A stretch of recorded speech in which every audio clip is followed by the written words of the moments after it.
I hope by now that you have downloaded our free simulator program from this website. It will make it much easier to follow the tutorials as we continue. To gain the full benefit of the tutorial, you should use the simulator to experiment with circuits of your own. You will recall that when we discussed the diode, it was noted that it is made by fusing an N-type semiconductor with a P-type semiconductor. When the diode is connected as shown, with the cathode connected to the negative and the anode connected to the positive, current flows. If we reverse the diode, no current can flow. Consider a device with a P-type semiconductor fused between two N-type semiconductors. Now we can safely predict that current cannot flow in either direction. Whichever way around we place it, the N-type semiconductor is attached to the positive end of the battery. What we have in effect are two diodes placed as shown with the two anode ends facing each other. Logically, current cannot flow in either direction. What happens when we create a lead from the P-type semiconductor to positive? The bottom two semiconductors now form a normal diode connected so as to allow current to flow. Electrons flood into the P-type semiconductor on their way through the new lead towards the positive end of the battery. At the same time, they can also pass through the upper N-type semiconductor towards the positive end of the battery. So electrons flow through each of the positive leads. The rate of flow through each is determined by the resistances on each path. The new device is called a transistor. Because of the arrangement of the semiconductors, this one is called an NPN transistor, or more specifically a bipolar NPN transistor. The upper end is called the collector and the bottom end is called the emitter. You can think of them as collectors and emitters of holes. The middle lead is called the base lead. In a similar fashion, we can make a PNP transistor. The difference is that the base lead must be connected to the negative end of the battery. Also, the collector and emitter are reversed. The middle letter of NPN or PNP tells whether the base lead must be connected to positive or negative. Here are some transistors. They have three leads, with the middle lead being the base lead. It is not immediately obvious to the eye that these are in fact transistors or some other device, but the lettering on the transistor can help with identification. The metal-capped transistors normally have a tag indicating the emitter, and the next lead along is the base. The black transistor in the middle has a flattened edge. If you lie the transistor on its flattened edge, then the leads are collector, base and emitter in that order. You still need to know whether they are NPN or PNP transistors.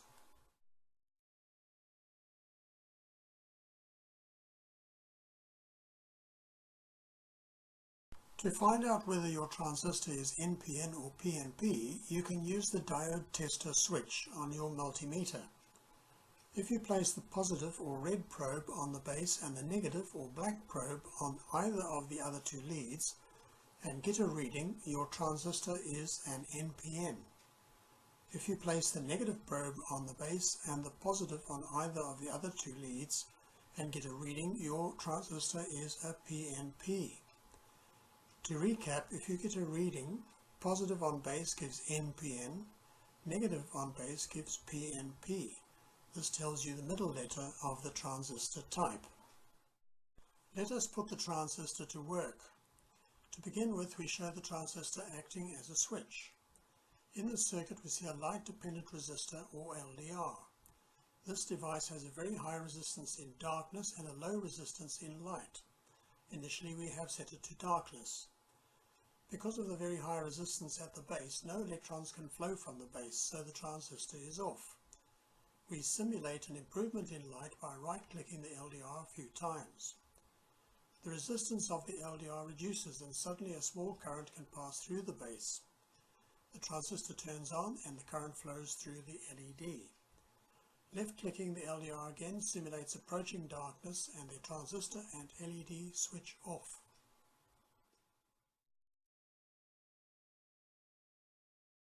Returning to this example, a button on the simulator will show the circuit diagram. Click on this to show the standard symbols.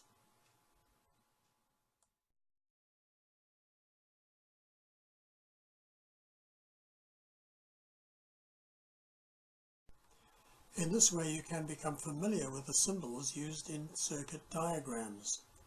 Clicking on the button again returns you to the normal graphical display. Have a look at the LED and transistor. In both cases the arrow shows the normal direction of the flow of holes. In the transistor the small arrow indicates the emitter, and as the holes are travelling outwards, this is an NPN transistor. In a PNP transistor the arrow would be pointing inwards. Now we will let darkness turn on the LED. Here we use the concept of voltage dividers described in part 2. Also, remembering that a transistor is like two diodes fused together, we expect the transistor to have a threshold voltage like the diode. The simulated transistor has a threshold voltage of 0.7 volts. We look at the voltage dividers formed by R1 and the LDR. In bright light, the LDR has a very low resistance, so we expect that initially the major part of the 9-volt drop over the two devices will be over R1.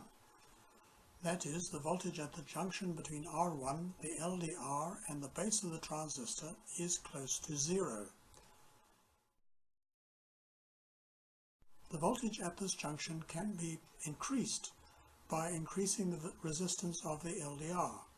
Clicking on the LDR simulates approaching darkness and raises its resistance. When the threshold of 0.7 volts is reached, the transistor and the LED turn on. Right-clicking turns the two off again. Here we look at the transistor acting as an amplifier. It took a short time for the capacitor to reach 0.7 volts and thereby turn on the transistor. After that, current from the base increased as the capacitor voltage increased to its full capacitance. The current at the collector increased proportionately, mirroring the current at the base, except that the current flowing at the collector is nearly 100 times greater than that flowing at the base. In the oscilloscope, the amplitude is 1 amp compared with 10 milliamps at the base. In fact, the transistor in the simulator amplify 99 times. In other words, of the electrons arriving at the emitter, 1% are diverted to the base and 99% pass through the collector. This was possible because R2 was small. If R2 is large, the current is limited by that resistor. In this example, the voltmeter shows that the voltage at the base is 700 millivolts, so the transistor has turned on. The voltage over R1 is 9 volts minus 0.7 volts equals 8.3 volts. The current through R1 is 8.3 divided by 10,000 equals 830 microamps, as confirmed by the ammeter. Note that base current equals emitter current over 100. Also, base current plus collector current equals emitter current. The current passing through R2 is 82.17 milliamps. Therefore, the voltage drop over R2 must be 0.08217 times 100 equals 8.217 volts from Ohm's law. This is confirmed by the second voltmeter, which shows that the voltage above the collector is 0.783 volts, and 8.217 plus 0.783 equals 9 volts. This example is the same as the previous one, except that R2 is now 10 times greater at 1000 ohms. The current at the base is still the same, but as expected, the current at the collector is reduced. As a consequence, the voltage drop over R2 is greater, and the voltage at the collector is now even lower than the voltage at the base. In this state, the transistor is said to be saturated. By increasing the resistance at R2, the collector voltage can be reduced to as low as 0.15 volts. If the collector is connected to the base of another transistor, some interesting effects can be observed, as will be shown. In this example, both transistors are on, but as you click on the LDR a few times to simulate advancing darkness, suddenly the TR2 turns off. This is because the increased resistance of the LDR has lowered the collector voltage of TR1 to below the threshold voltage of TR2. Right-click on the LDR to turn on TR2 again.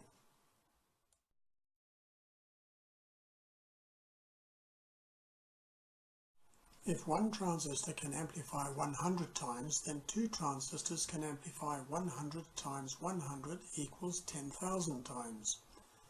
The total current at the emitter of TR1 is 0.076 milliamps plus 7.524 milliamps equals 7.6 milliamps.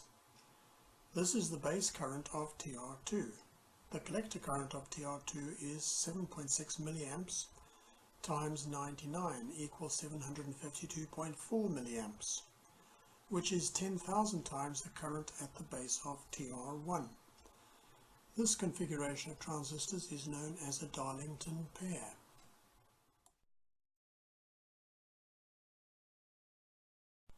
The previous example is repeated with a PNP transistor.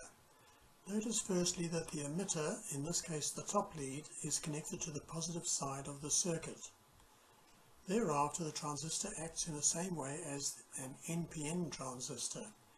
The major difference is that electrons flow inwards at the base rather than outwards as in the NPN transistor. This example combines NPN and PNP transistors. Ever wondered how one switch turns a circuit on and another turns it off? Notice the insulated wire which is needed to cross but not connect with the TR2 collector lead. The touch switch remains on for 1/10 of a second when touched. When the on switch is touched, it turns on TR2, which turns on TR1, a PNP transistor, and the LED lights up. TR2 remains on after the touch switch turns off, kept on by the resistor linking the base of TR2 with the collector of TR1.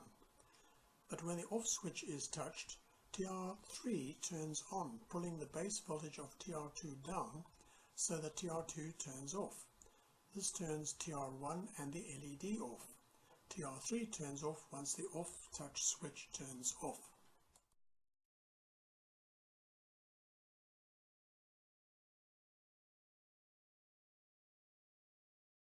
That concludes part 4 of the tutorial. In part 5 we shall be looking further at the transistor and introducing some new devices.